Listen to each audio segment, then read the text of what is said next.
thanks for coming today.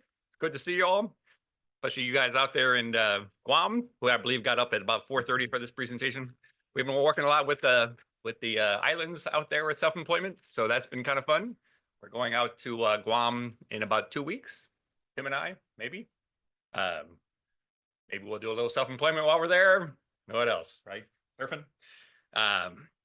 So overall, a couple things that we're going to talk about today. A little bit is mainly about the toolkit for self-employment. We've been working with a lot of states on policies and procedures, and also just a little bit about the whole process of this toolkit presentation. So usually I kind of gloss over these slides talking about VR attack and the partner institutions and everything. But this year, you know, it's year 5 of the grant. The grant's coming to a close a little bit. So a little bit of reflection on the process of this. Oftentimes, you know, a lot of us out here have done research. We collect data, we publish the data, and then we move on to the next thing. All good things, right? Good knowledge, translation, all those kind of things. But with the self-employment project, what I notice as I reflect, I feel old when I talk about that, right? But as I reflect back, right, with my gray hair, I can talk about old things now. I still tell my kids it's black hair, but you know, if you look really deep, it's kind of, you know, right there, right? So in reflecting on this, over the 4 years that we've done this, we've done a variety of things. We had 2 different community learning groups through the Zoom that encompassed maybe 10 to 15 people from around the country. Some VR directors, some states have specialists in self-employment. So we came together on a monthly basis to talk about self-employment.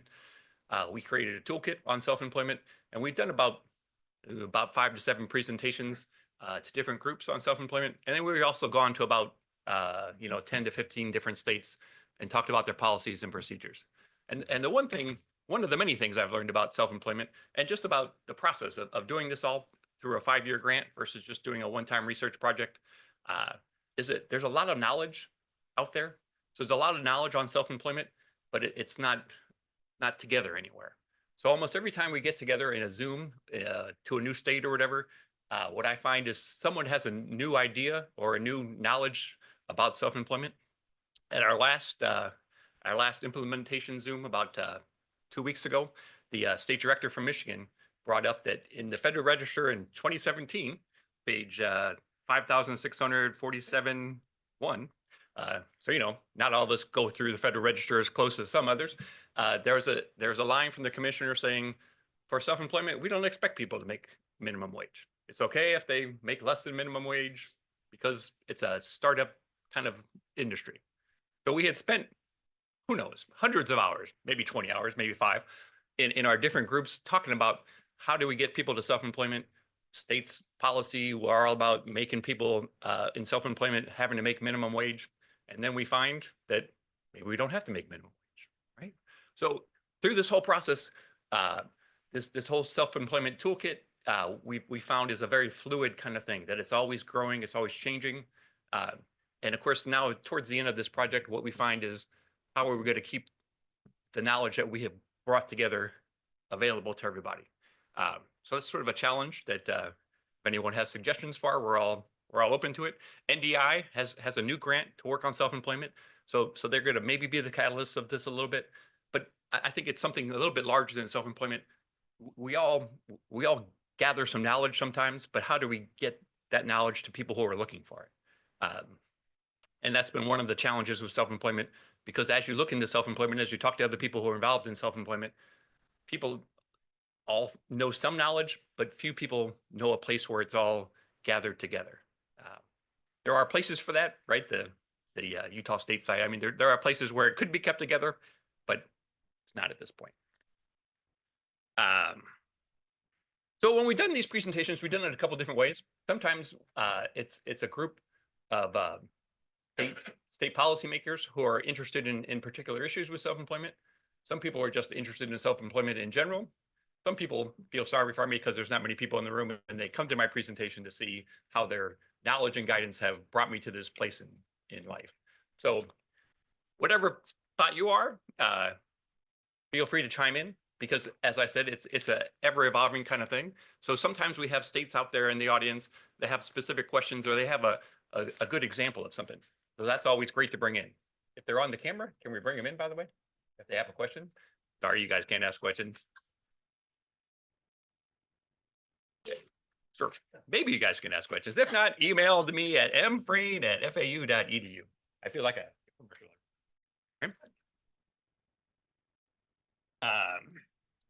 So a little bit about today's presentation. We're going to talk just a little bit about the process of getting here. A little bit of acknowledgement to all those involved in the process.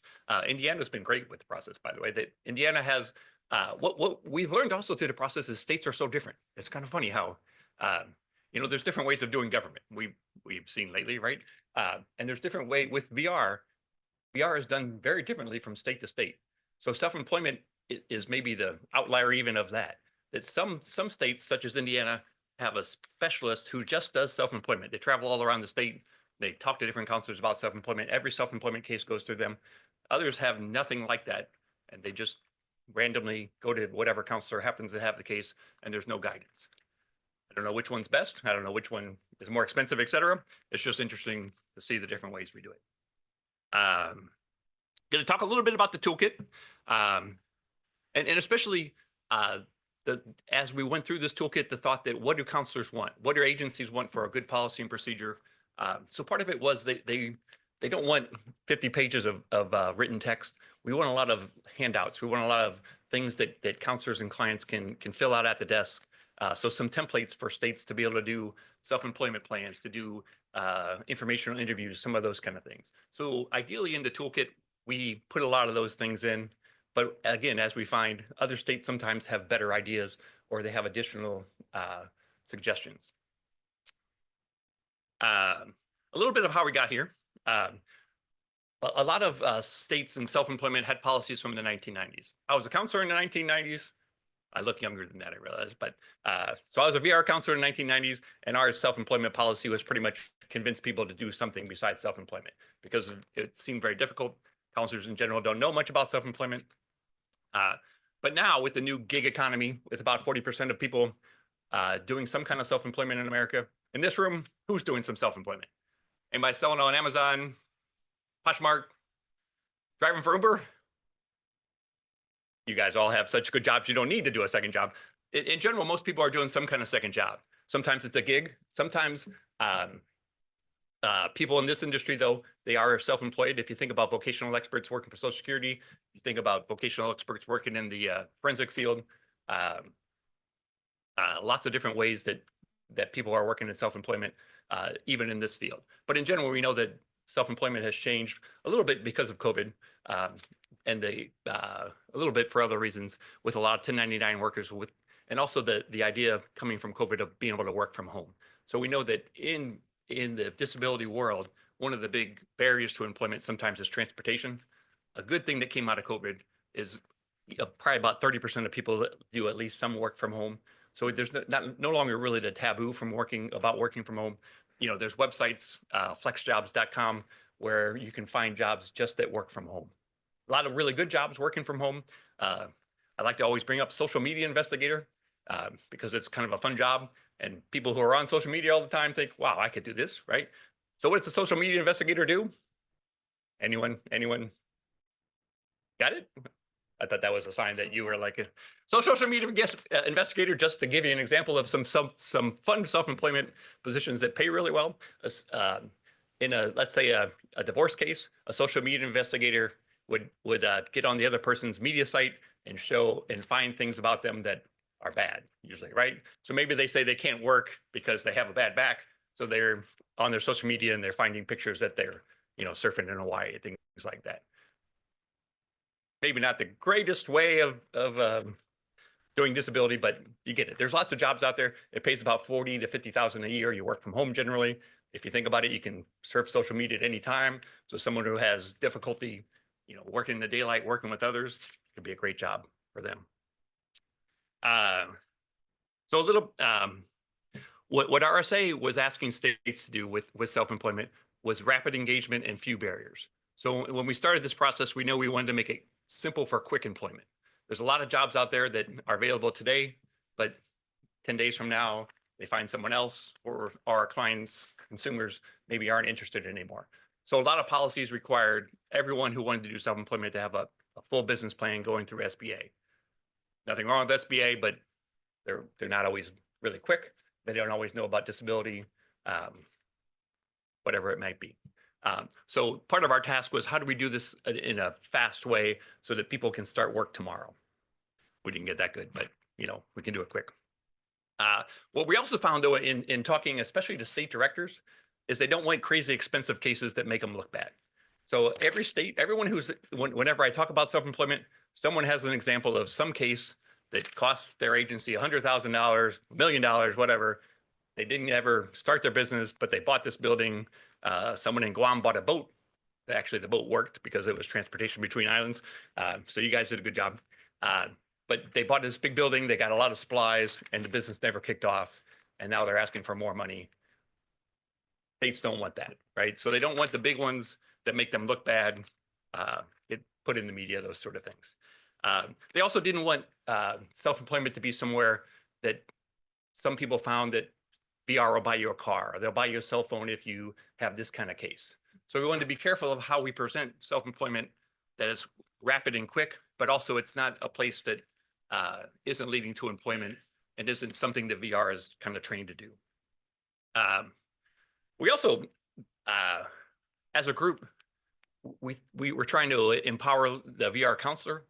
So with a lot of states right now, with any self-employment case that had to get approved, sometimes at 2 or 3 levels because of the bad cases, right? Because of the $100,000 case that didn't work, suddenly they made new policy that every self-employment case has to be approved by a district supervisor and then by Tallahassee or wherever your state director is. So what we wanted to figure out is what's a way we can do that so counselors and consumers can be together. They can make their own decisions. They can make their own plans, so it's quick and it's within their control. Generally, what we're going to talk about is a tier system. So for some cases, self-employment is usually much cheaper than other cases because it's quick, right? We're not sending someone to college. We're not buying them a lot of training. They're just going into self-employment. So it's usually a very inexpensive way to do things. My child asked me why I was missing her field hockey game, and I said, well, I'll put you in the presentation, and I'll tell everybody that I'm missing your field hockey game. You should feel good for my child. But she did not get hit by the car either. In the beginning, lots of people said, who should go into self-employment? What kind of client should I be looking for that fits self-employment? And as we talked, what we realized is it's sort of the other way around. Almost anyone can go into self-employment. It fits VR for a couple particular reasons. For some people who have a lot of medical appointments, if they're going to the doctor 2 or 3 times a week, it can be hard to hold an 8 to 5 job. So it can fit someone. If you think about, we'll throw out Uber driver because everybody is familiar with an Uber driver. If you're an Uber driver, you can work for 2 hours in the morning, go to a doctor's appointment, work for 2 hours in the afternoon, pick up your kids from school, and then work 2 hours at night. So that kind of self-employment, the flexibility works a lot for people with disabilities. The idea that some people in the mental illness, that's probably not the right way to say it. Some people more with mental difficulties who might need to take a nap in the day, or maybe they're not really good at being around supervisors very much. Self-employment, working from home, that can work well. Yesterday we had a talk about about people getting out of jail or prison. That's probably is forensics, right? And so one difficulty if you're coming out of jail is they ask that question, have you ever committed a felony? And once you check that box, you're usually not getting employed, right? So one thing about self-employment is it's just yourself, right? You don't have to tell other people about your accommodation needs. You don't have to tell people about your felony. You don't tell people about your medications, whatever it is. So we overcome some of the barriers through self-employment. So it can fit lots of different people. But as you're talking, in your friend circle these days, lots of people are doing 1099 self-employment, whatever kind of work.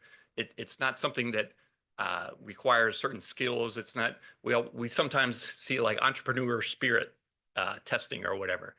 In general, anyone could be self-employed these days. It's not something that requires a different kind of hauling code than someone who's working for a regular business. As we talked through the year, through the couple of years, what we find with self-employment, and it seems simple now, but didn't see it at the beginning, is there's sort of three areas of self-employment that seem to be key. The sort of feasibility, the idea of who fits self-employment. What do we need to know about this consumer before we decide that a self-employment plan is good? How do we convince people maybe to be go into self-employment, that it fits their goals in life better? How to make a good plan, the IEP, right? It used to be IEP. What is it now? I'm blanking up here. I find when I start talking, I'm not really good at thinking anymore. It often gets me in trouble in my marriage, I have to say. So hopefully my wife is not watching now, right? And the other big one is closure. So we'll talk a little bit about closure issues, because every state talks about they can get people in self-employment, but they can never get them closed. So counselors don't want to get involved. Counselors are less likely to get involved because there's no reward at the end. A thing we touched on, and we'll go into a little bit more detail now, is the whole idea about tiers. So in the past, when we talk about self-employment, the cases that worried everybody are the really expensive cases. So what we found with a lot of states is if we do a tier system with cases that are over 10,000, go into their own separate category. If it's going to cost more than $10,000, if people are going to buy a building, if someone's starting a bakery, let's say, they're going to have to buy a building, they're going to have to buy baking supplies, all those kind of things. It's going to be expensive. They're going to probably have to get insurance. Those cases probably require someone to do a lot of research. Probably need to get a business plan. We need to get some banks involved. Maybe not the best thing for VR. Maybe in those cases, VR should help them get financing, but not really do the financing. Who knows, right? That's what we found is that's bigger than what we could do. For cases under 10,000, that's where we should maybe put all of our effort, because that's where mainly people are doing self-employment or want to get involved in self-employment. So for those cases, we tried to design things that were rapid or quick, maybe a two-page, gonna move real quick. Maybe instead of doing a 90-page business plan from SBA, maybe a quick 2-page business plan that talks about, what are you going to do? How much you're going to make each month? What equipment do you need? How would this affect your benefits? Interview 3 people doing the job. What do you think you're going to need to do this job? And then what does success look like to you? So something that can be done in a counselor's office, perhaps, or the consumer can take home and do it rather quickly. We found, so we started this with South Carolina was the first state, and it's worked so far. We've had a few cases go through the tier. The counselors like the tier system because they're not getting way in over their head with something simple. What we're finding is, some things are simple, like lawn care business, pool cleaning business, the shredder business. I keep trying to get people involved in. I think shredding is great for people with disabilities, and there's lots of government contracts out there. And while we still have the disability-owned business enterprise, 5% of the contract should be going to people with disabilities. So shredding can be a great business, but things also like the work-from-home things for people with like IT jobs or the social media investigator. Those kind of jobs, they might require a computer, a printer, some minor things, but they're going to be under 10,000. New Hampshire had and for each state, the tiers can, they might be specific to the state. So some states have talked about wanting a self-employment tier for people in supported employment, because maybe people in supported employment have more benefits counseling needs. Maybe there's a few different things. And maybe some states have someone who does that caseload themselves, as opposed to, so it's a specialized caseload. So it might make sense for them to have specialized rules for those kind of cases. New Hampshire, I believe it's New Hampshire. New Hampshire has a tier. They don't call it a tier, but once we start working with them, they will. They have a tier for people who are looking for supplemental income. So for one of their tiers, it's under $3,000, and it's for people who aren't doing this as a full-time job. Maybe they want to keep their SSDI benefits, so they want to be under SGA, but it's some way to supplement their income. So it's a different way of thinking. Not all states agree with that way of thinking. But if someone's wants to make, $500 a month selling on Poshmark, or if they want to make $500 to $1,000 a month going to crafts fair, is that something we should be supporting? It's kind of a philosophical question. What do you think? I need a little break right now. So give me a thought on that one. Right? So should we be supporting self-employment cases where they're just making supplemental income to whatever they have?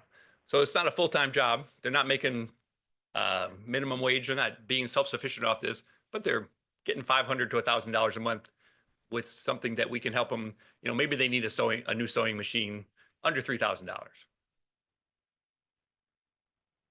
Thanks. All right. Thanks. I'm personally, I'm all for it. I think the more people work, the more opportunities present themselves. So if someone's, selling at crafts fair, taking photographs, selling our crafts fair, that leads to other. First of all, it leads to integration and everything. It leads to other potential jobs, right? If you're doing Social Security disability hearings, right, you meet attorneys. They have a divorce case. They give it to you, right? You find a new line of work. You return aluminum cans. I don't know. I haven't gotten another job with that yet, but I keep returning cans because I keep telling my kids there's lots of ways to make money, right? So you make what, 80 cents a pound from cans. So they're not making money doing anything else, but we have a lot of cans, right? So they make money. The idea is there's multiple streams of income. So if people are looking for ways of making money, other ways pop up. So tier discussion, tiers, is that logical for people? That states can have cases under $10,000 and then over $10,000, a whole nother set of rules. A couple things came up about what's legal. In some states, I think it's one state only, or Oregon, they had a lawsuit, so everyone has to make minimum wage at closure. From my understanding, no other state or territory has that restriction. So the minimum wage in Oregon is like $17 an hour, by the way, too. So the other thing, right? Minimum wage is all over the board, isn't that? So in Wisconsin, I think it's 820. I was thinking 725, right? 735. In Florida, it's like $16. So when we're talking about getting a job in self-employment to meet minimum wage, it's a big difference between places, right? You could almost return aluminum cans in Wisconsin and make $7.35 an hour, right? So with some of these restrictions, part of it's a realization that in some states, some things are really difficult. So getting up to minimum wage can be difficult. It's a good goal. I think the more money people are making, the better. But with self-employment, in my mind, sometimes the cost is different too. If you're working from home, you're not, you don't have vehicle expenses. You don't have some of the expenses, clothing expenses, right? So different philosophical ideas with where that should be. Last year at this conference, we had a roundtable discussion of the 10 or 11 people who were on the first learning group. It was good to get that, and we had a few VR directors come, so now they have sort of joined up. We currently are doing monthly meetings for the implementation group, if anybody ever wants to join. So our monthly, what is turned into is a couple different states. For instance, next month, the director of Michigan VR is presenting on their self-employment new policy that they're getting ready to send off to RSA. So they're going to present it to the group, get feedback from the group. So that's what the implementation group has sort of been working on is now we have ideas on new policy procedures. How do we take that next step and put it in the states along with success stories? Where people are always looking for success stories and understanding how can I convince other people that the self-employment is a good idea. Lots of different people have been involved in the process. These were always like to acknowledge my contributors, especially you watching out there. I believe Ima Abbott is out there, so that's why I put her first. These were all people involved in the first learning community group and were really instrumental in making the toolkit.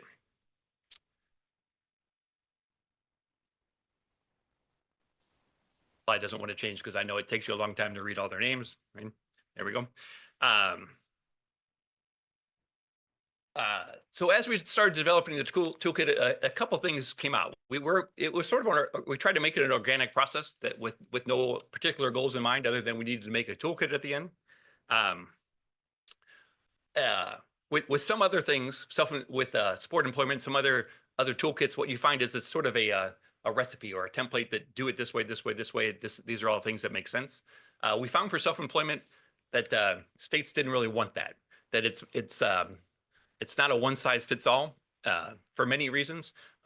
For one, the minimum wage is very different, but also for lots of states, they're just different economies.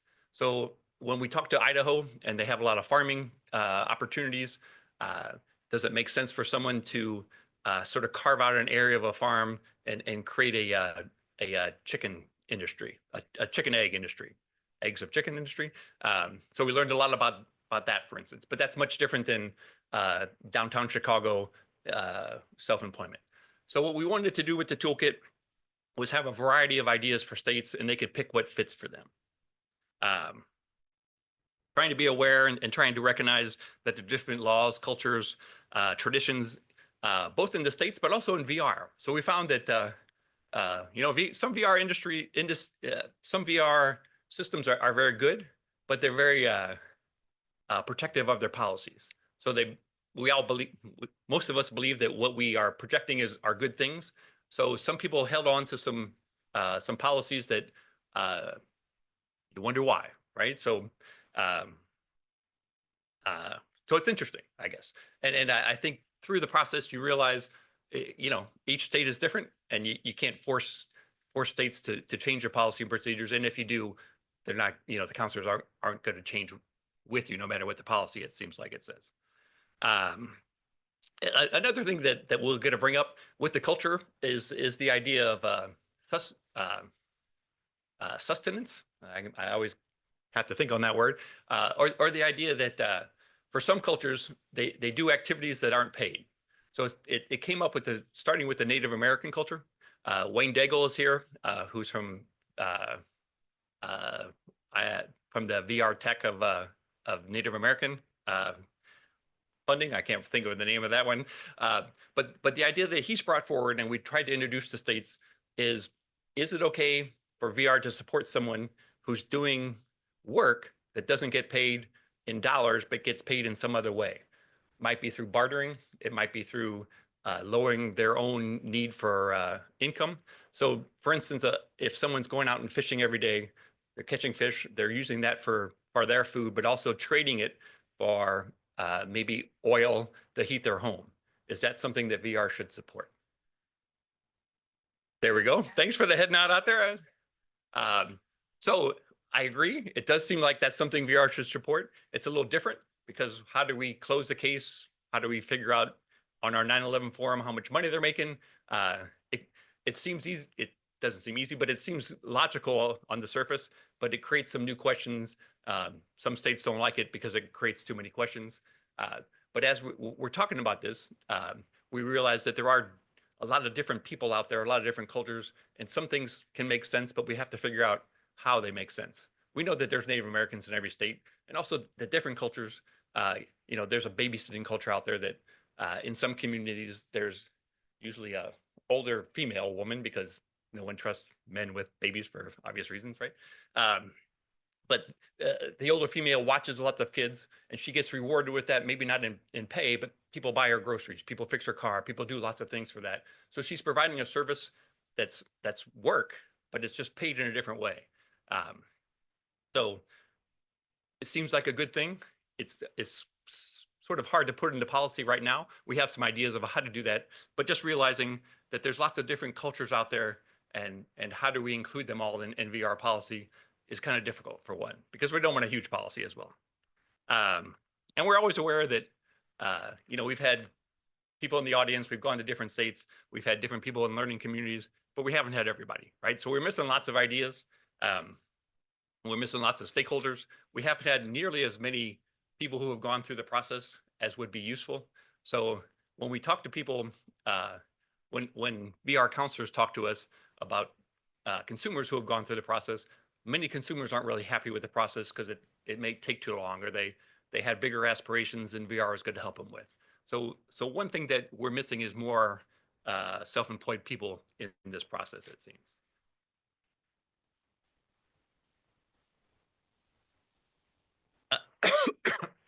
So A couple other themes of the toolkit, as we talked about: rapid engagement, fewer barriers.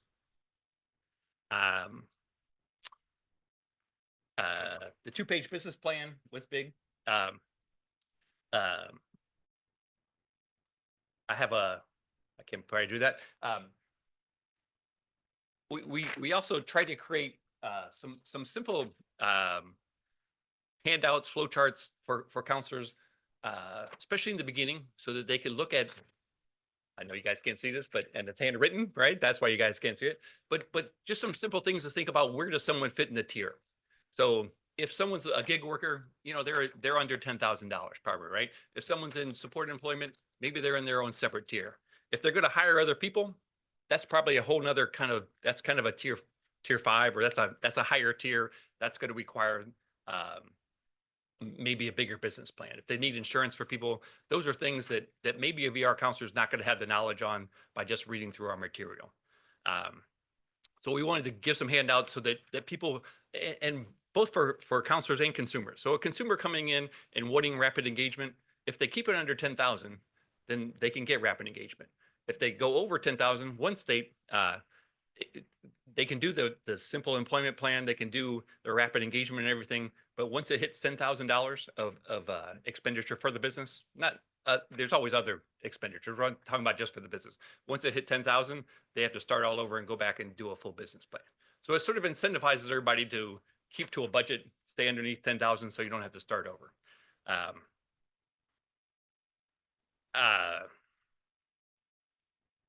Other thing that came up with, especially the bigger business plans, lots of states have difficulty with vendors. That one part of benefits planning, about 25% of people in VR receive SSDR, SSI. So one part of going into self-employment is it can be great for your benefits, because there's lots of ways in self-employment to show that your income is under SGA. Lots of ways to mess around your income in self-employment. So people who have a SSDI, it can be great because they can have things like the PASS plan or IRWIs, right? Or premium related work expenses. If you have if you think about it, if you own your own business, a PASS plan for achieving self-support, right? You're putting money into a bank account for something for the future. So if you think about owning a business, you can always be putting money into a PASS plan, right? Because you're always going to need, a new vehicle, a new computer. There's always something that's 9 months away. So if you're putting money into that, you can control how much Social Security says you're making, so you can continue to get your benefits. So one thing about going into self-employment is the benefits planning part of it can be very important. Some states have great benefits planning. Some states do it in-house. South Carolina does it in-house, so they have someone who does it all the time. Lots of states have no benefits planning. So counselor tries to do it on their own, or they call Social Security. I call Social Security lately. I think there's like 3 people working there these days. So it's very difficult to get good ideas about what's going on there. So part of this is you realize there needs to be some infrastructure. Maybe there needs to be a little bit of training for community-based agencies about this is a business that could be profitable for you. It's pretty easy to do benefits planning if you do it a few times. But what should someone charge for it? What's a logical thing? So we need some states to develop that for the vendors that can do some of these things. Or maybe doing it in-house if possible. Having your own self-employment person that can do benefits planning, not just for self-employment, but for other cases as well, seems like it can be a really useful position. So we talked just the idea that we know we're missing some people. So the idea of subsistence, and there's other cultural concepts that we're not including. Some states have brought up the LGBTQ inclusivity as well. So we realize we're at one point, but there's lots more places we should be going with this as well. We've talked a little enough about that one, right? So let's talk about the toolkit a little bit here. So with the toolkit, what we find is it's best to start at the end. So the ideas about closure seem like they're the key to the whole self-employment plan. As I said, got something over there, right? If we could just move the camera real quick. Just kidding.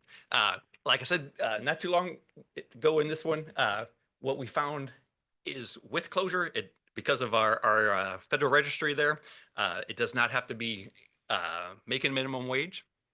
So we've kind of come up with a list of maybe 8 or 9 different ways of closing to go into closure. What we find is oftentimes the plans are written and they talk about if someone is making a certain income, or when this happens, or they just talk about someone's going to start and when they're on their own, that's when the case is going to be closed. The problem with that, for anyone who's gone into self-employment, once you start getting money from someone, why would you ever want to stop getting money from VR? So oftentimes people are involved in self-employment. They don't want to close their case because it's always helpful for VR to keep buying your supplies or keep helping you with different things. So the key to a good closure is a good plan, it seems like. It can be difficult to figure out a good plan before someone starts in self-employment because you don't always know what the needs are going to be, and you don't know what your income is going to be. What some states have tried to do is look at income, how much money the business is making.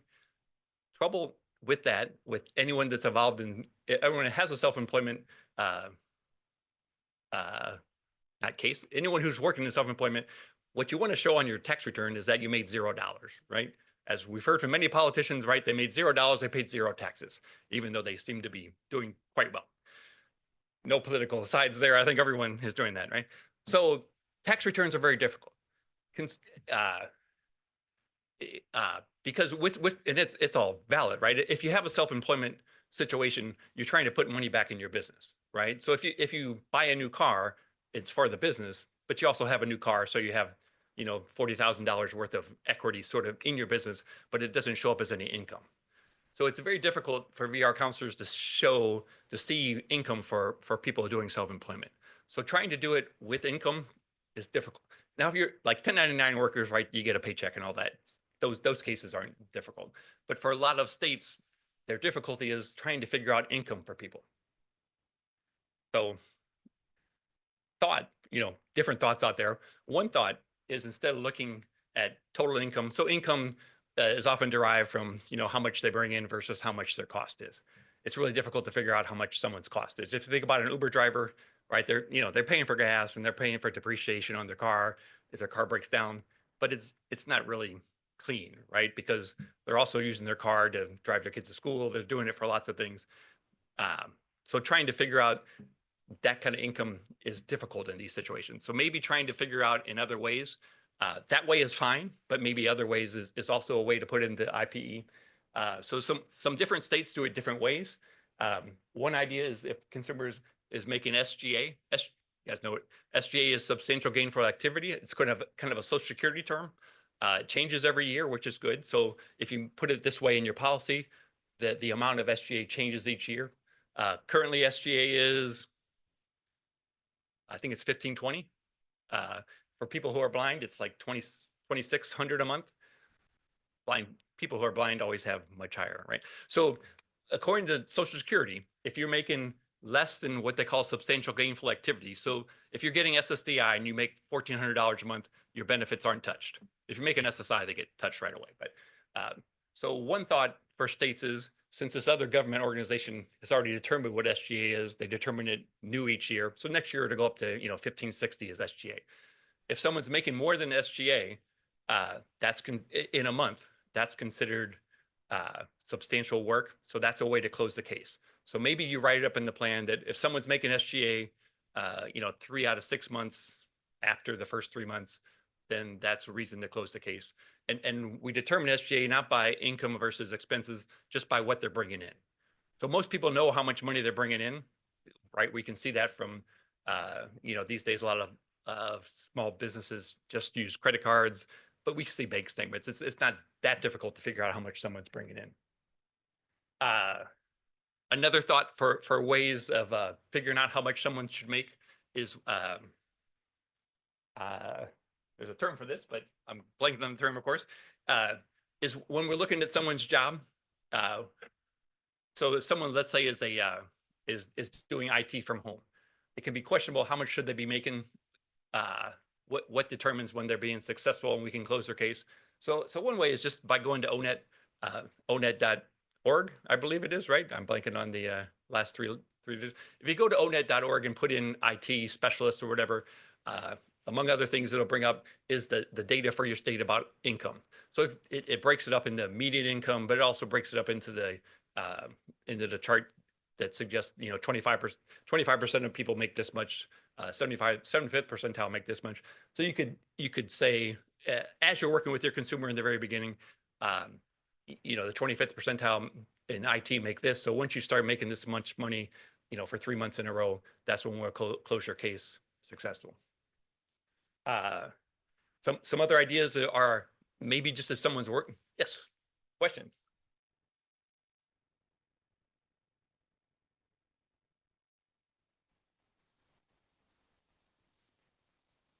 All right, let me pause for a commercial break and discuss RSA really quickly here and how much we appreciate your support of our project. All right, question. Sure. So if I can kind of summarize your question, that the difficulty with doing this method arguably is that people who are in self-employment, often their job duties cross over ONET categories a little bit. Is that close enough? Okay. I agree, and it can be difficult.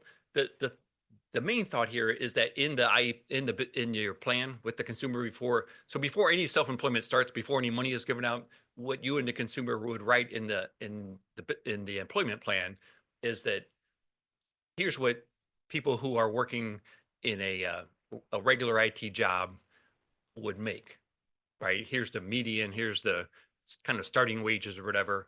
Even though, maybe you're doing this other job, whatever. What we're going to say is for closure, once you start making $35,000 a year, breaking that down by monthly, that's when we think you are good to get closed. So if you and the consumer agree on a dollar figure, then it's much easier to close the case than if you say, once you're successful in your business.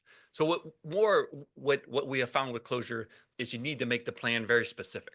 So here's how we're going to close the case. Once you start working a certain amount of hours, once you start making a certain amount of dollars, that's much easier to determine. And the count, what we have found is when you're writing the plan, consumers and counselors are much more flexible, right? They want to get the plan working, they want to get it going, they want to start making money. So then it's easy to say, once you start making $2,000 a month, we can close your case. If you make it very, if you make it kind of vague, that once you're successful, let's just say, then when you try to close the case later, it's difficult.